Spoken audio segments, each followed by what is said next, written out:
I am exhausted. I'm resting my head on the desk to illustrate the point. Starting this YouTube channel has been some of the most fun I've had in a long time. It's been really inspiring creatively, and it has helped me connect with so many amazing people. It has also been really draining. In 2024, I was laid off from my job as a UI designer. And since then, I've been trying to find work somewhere else. And the industry is it's not in a good and healthy state at the moment. So it's been really, really hard and really, really tough. As an artist and a creative person with like 10 years of experience illustrating and designing, doing branding work, logos, it's been really hard because I know that I am capable. But it becomes really hard to keep believing that when you have to face rejection after rejection every day.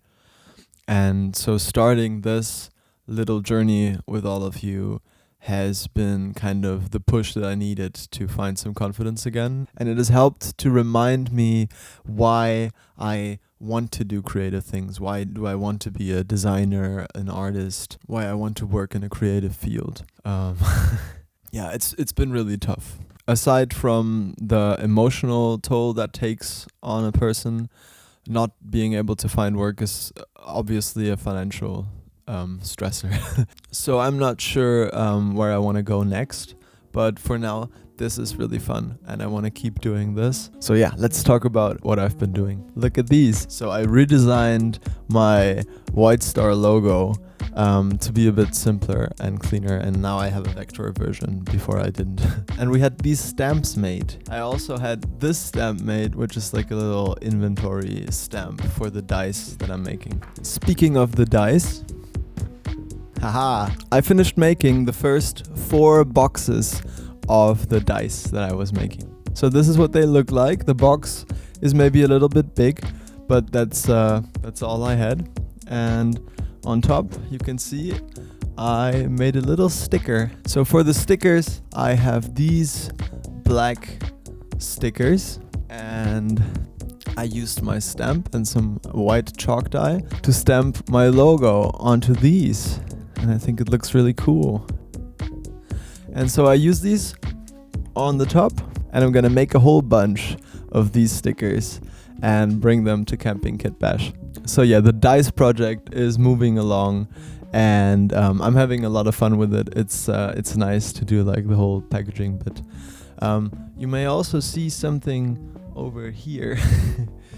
And those are some new miniatures that I want to talk to you about today. So let's rewind time back like 3 days ago, maybe, when I unboxed these. And let's have a look at these minis, because they're pretty cool.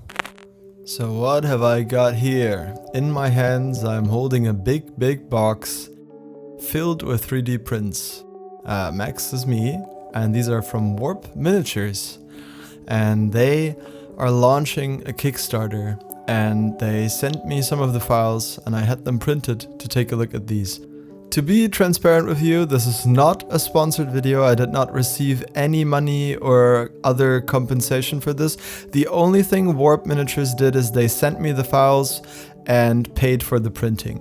So, you know, do with that information what you will. I was a fan of Warp before. I've painted their Green Knight. I love their minis.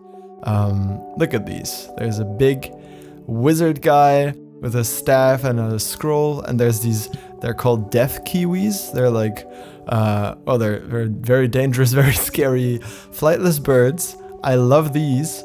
And also, there's a big jungle troll. He's kind of like a mix between a sloth and an orangutan and a troll. With 3D printing, there's some cleanup you always have to do. You know, I had to clean up all of the support studs that were still there, and then I sanded the bases down and glued these guys to some regular round bases. If you back the Kickstarter, you will not be receiving 3D printed miniatures or the STLs. You will be receiving physical miniatures. If I understand correctly, they've got resin as well as metal options in this Kickstarter. And all of these are for a game they make called ArcWorlde. Oh, and if you were wondering how these holes keep getting into my gloves, here's how I keep gluing these bases to my gloves.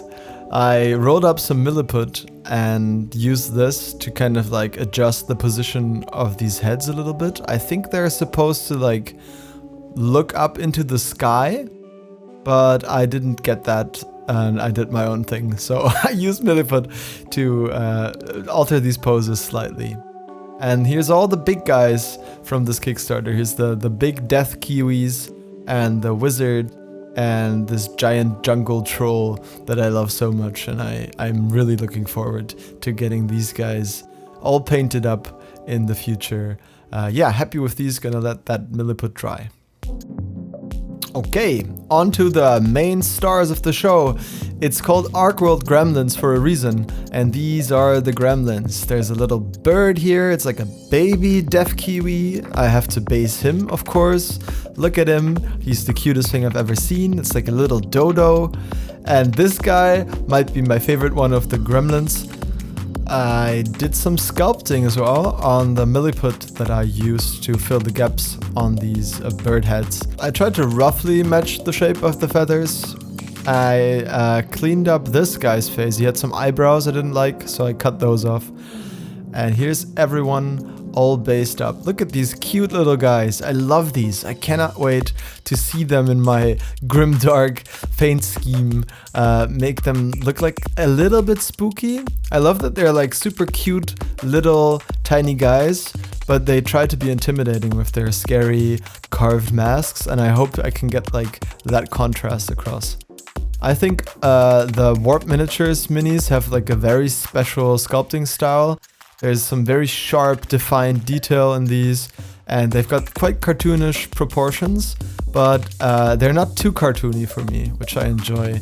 They're right on the edge. Some of them, sometimes I'm like, maybe that's not for me, but most of these will fit perfectly with all of my other minis. And it's really also the paint job that decides the vibe that you will get with these. This wizard, one of the best wizards I've ever seen. Unbiased opinion. Oh, this is a plague doctor, voodoo priest kind of a guy as well. Really love this guy. And here comes the big boss himself. He's got a big ol' hunk of meat and a bone to pick. And this is the troll. He's so good. Look at his little butt. Such a cute little butt for such a cool, rotund jungle troll boy.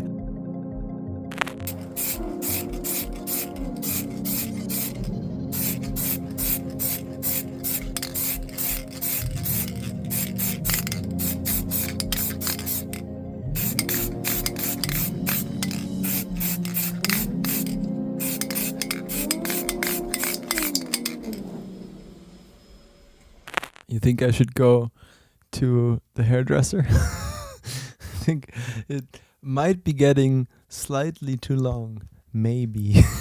This is a lot of minis. There's quite a lot of them. I really like them though. I think they're super cool. I think the jungle troll has to probably be my favorite one. I primed all of these.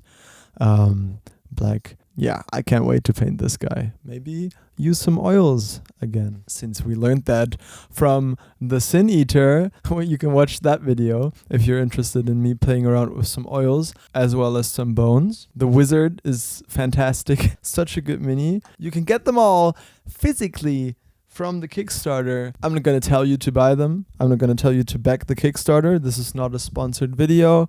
I don't know. You do you, boo. Whatever you think is cool. I really like these, but I didn't have to pay for them. So, take that into consideration, maybe. I have decided I will paint this guy first as like a little test with the carved idol mask on his head. I think he's great. And I'll do like a little test scheme on this guy. Because as you can see, the official color scheme is pretty cartoony and it's very goblin-esque with the green and the orange. And I think it really works for these, but I don't want to just copy that. I want to do my own thing. So I was thinking maybe do something a little bit more gritty, dark, some grimdark gremlins. Maybe that's the title of this video, or well, the next video. Yeah, I think that could be cool. I've got some references here. Something maybe along the lines of these guys with the color scheme, like maybe try to do the skin in this like sickly tone, kind of make them a little bit otherworldly, and then these all have like this greenish teal accent color.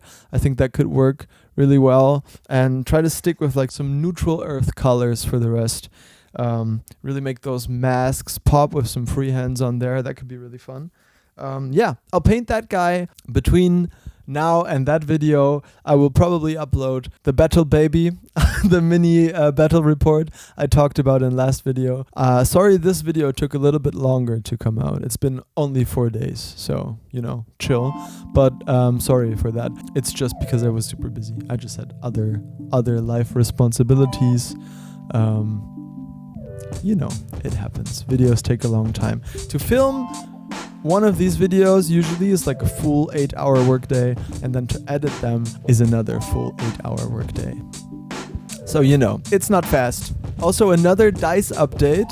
If you allow me to rotate the camera to down here, you will see that I've got quite a bunch of dice baggies that have all been stamped by my lovely mother, who was just here. She just visited, and she stamped all of these. So yeah, if you decide to get some dice, maybe if we see each other at Camping Kit Bash, your dice will come in a lovely hand-stamped White Star baggie now, which I think is really cool. Okay, that's it for now, for today, from me.